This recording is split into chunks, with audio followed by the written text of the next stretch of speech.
como não estão, a zona central do país, que é abastecida a partir dos depósitos de Cabo Ruivo, deverá ter que ser abastecida de Matosinhos e de Sines. Se vir a distribuição de transporte rodoviário de um país com a configuração geográfica de Portugal, abastecido por dois polos, um colocado no Porto e outro colocado em Sines, o senhor verifica que tem um modelo perfeitamente compatível com os modelos de distribuição de combustíveis em qualquer país europeu. Conhece alguma cidade com uma área metropolitana com 2,5 milhões de habitantes que seja abastecida por caminhões-tanque todos os dias?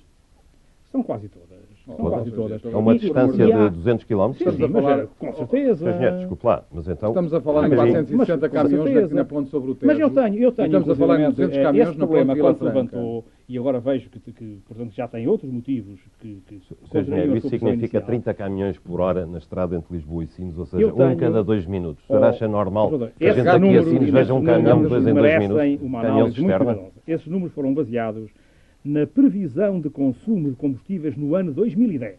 E nós estamos em 1993. Sim.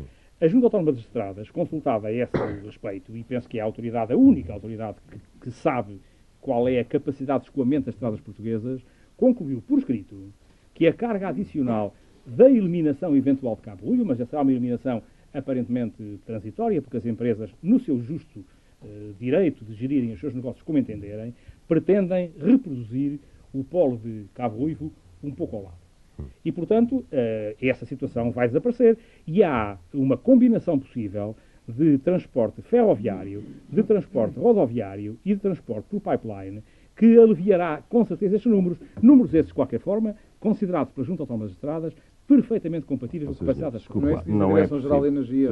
Diga à Junta Autónoma das Estradas o que não, quiser, um caminhão cisterna 2 em 2 minutos entre Lisboa e Sines é uma loucura, Sr. Engenheiro.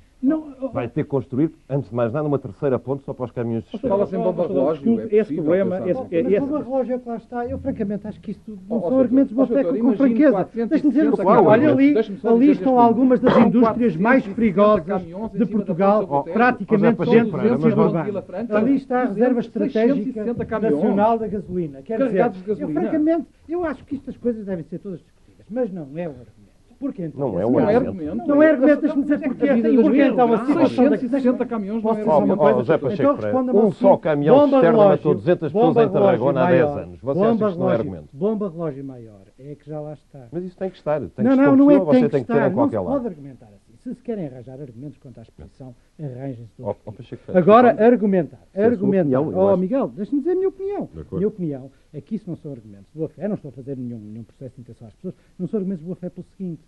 Porque, do ponto de vista objetivo, algumas das indústrias que lá estão são muito mais perigosas do que o eventual transporte dos caminhões. Mais, ali está a Reserva Estratégica Nacional, ali estão depósitos de material de guerra. Portanto, completamente desativados. Completamente desativados. O material de guerra está desativado.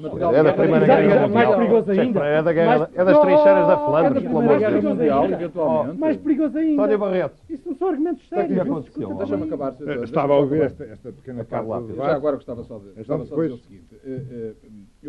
Foi falado aqui na Expressão de Sevilha e foi referido aqui, embora fugazmente, a questão do referendo que eu propus de entrada, e julgo que afinal foi por causa disso que se agitou e que se criou este programa, o qual naturalmente gostosamente participo, mas gostava de retomar a ideia do referendo, porque o que está em causa...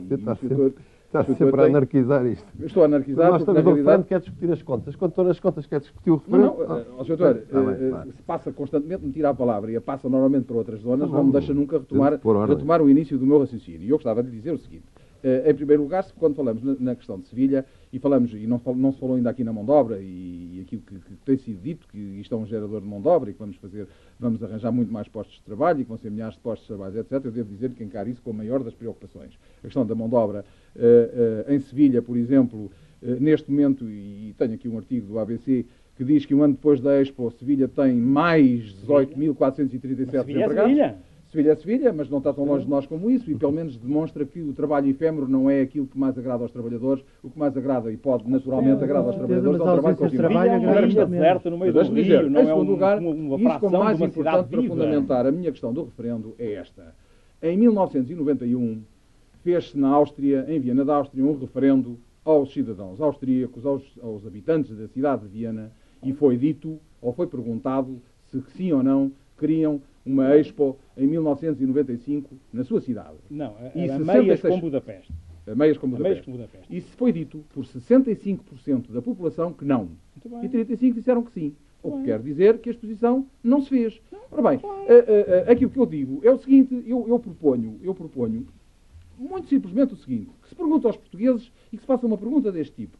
Acha que a Expo 98 deve ser financiada pelo orçamento do Estado Tucur? Se acha que sim.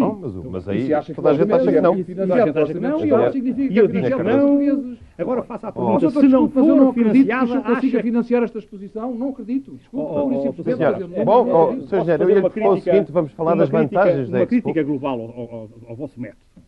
Os senhores admitem discussões prolongadas sobre números que um interventor atira para o ar sem justificar, criando desvios o número dos caminhões, por exemplo. Comissário, eu estou a basear o número dos caminhões na imprensa. Não é verdade. O senhor não contestou. Esse número está empolado e esse número corresponde aos caminhões que saem dos dois polos, Sines e Matosinhos, mas dirigidos não a Lisboa. Mas qual número, Sr. Dirigidos a toda a zona que hoje é o Ministro da Indústria a dizer que isso é botijas ao domicílio. Botijas de gás ao domicílio. Diz lá no próprio artigo, Sr. Comissário. Está lá dito. Mas os senhores acreditam que vem nos jornais tudo? Acreditam? Sr. Engenheiro, mas qual é o número certo? Quando cita o Ministro da Indústria, com certeza que acredito. Não se brinca com os ministros. Nós não conhecemos ainda sequer a repartição exata e optimizada, porque depende até de regras da operação da própria companhia. Eu digo, uma iniciativa desta são amendoins fazer essas contas. Com estes objetivos nacionais, se tivesse vindo a ser imaginado este tipo de debate no século XV ou no século XVI, não tinha havido descobrimento. Se quiser, se calhar fez debate. Não tinha havido, não tenha dúvida. Desculpa que a situação dá para tudo o que quer fazer, é que se não se fizer, também não nos deixavam fazer os descobrimentos. Com certeza. Já demos para essa freguesia, que é uma frase que costuma dizer aqui de vez em quando neste programa. Pronto, já não aceito. Miguel, se me dá licença, agora 2 pontos que eu gostava de voltar rapidamente. Primeiro, os transportes. Gostava de dar a minha opinião, que não é técnico, mas estamos a falar de cidadãos e é isso que importa. Eu estou convencido plenamente que a solução dos caminhões é um disparate absoluto. Estou convencido que se vai encontrar a boa solução. Estou convencido que se vai encontrar uma solução, talvez com um pipeline. Há 2 ou 3 modalidades diferentes para o pipeline marítimo. O Pacheco Pereira tem razão quando diz que aquela zona necessita, a médio e longo prazo, de ser substituída. Aquilo não, com efeitos a médio e longo prazo. Aquilo ali é uma coisa a caminho do obsoleto e é necessário fazer isso, e a minha convicção é que nesse aspecto, nas petrolíferas, etc., que se resolverá, não pelos caminhões, que a meu ver é uma, permita-me o coloquialismo, uma boa